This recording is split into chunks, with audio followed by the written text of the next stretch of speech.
அன்பு நண்பர்களுக்கு டாக்டர் சர்வானந்தாவின் இனிய வணக்கங்கள்.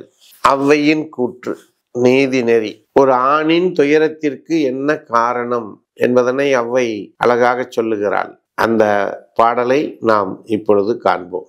ஆசை எனும் பாசத்தால் ஆடவர்தம் சிந்தைதனை வீசுமனை யாந்தரியில் வீழ்த்தியே மாசுபுரி மாயா மனைவியராம் மக்கள் மகவு என மக்கள் மகவு என்னும் நாயார் கடிப்பித்தல் நாடு என்று ஔவை இந்த பாடலை எழுதுகிறாள்.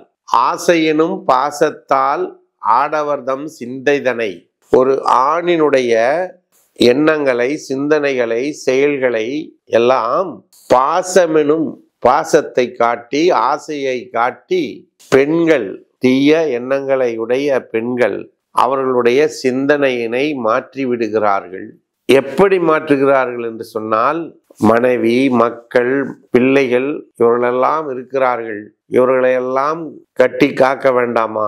உன்னுடைய வாரிசு தானே, உன்னுடைய குழந்தைகள் தானே, உன்னுடைய மனைவியை நீதானே காப்பாற்ற வேண்டும் என்று என்ன பண்ணிடுறாங்களாம்? அந்த பாச பிணைப்பிலே கட்டி போட்டு விடுகிறார்கள். கட்டி போட்டு நாய் கடித்து குதறுவது போல அந்த ஆண்மகனை கடித்து குதறி விடுகிறார்கள்.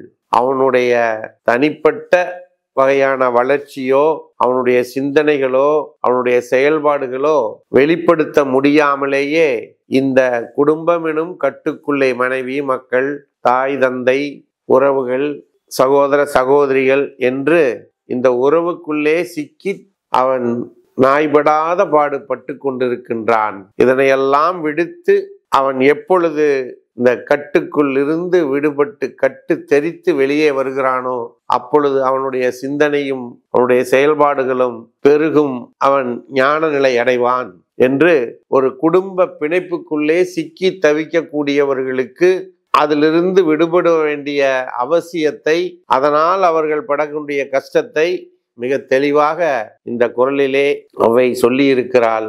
ஆகையினாலே நண்பர்களே, குடும்பம் எனும் கூண்டுக்குள்ளே நாம் சிக்கி இருக்கின்றோம்.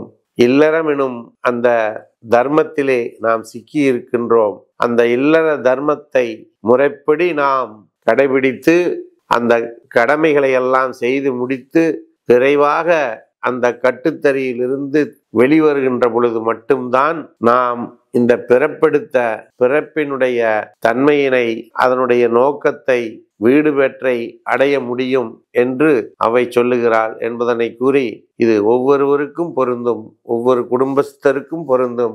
ஆகவே நண்பர்களே, ஒவ்வொருவரும் உங்களுடைய கடமைகளை செய்து முடித்துவிட்டு வெளியே வர வேண்டும் என்று அவை சொல்லுகிறாள் என்று கூறி வாய்ப்பளித்த சர்வம் யூடியூப் சேனலுக்கு நன்றி கூறி விடைபெறுகிறோம். நன்றி, வணக்கம்.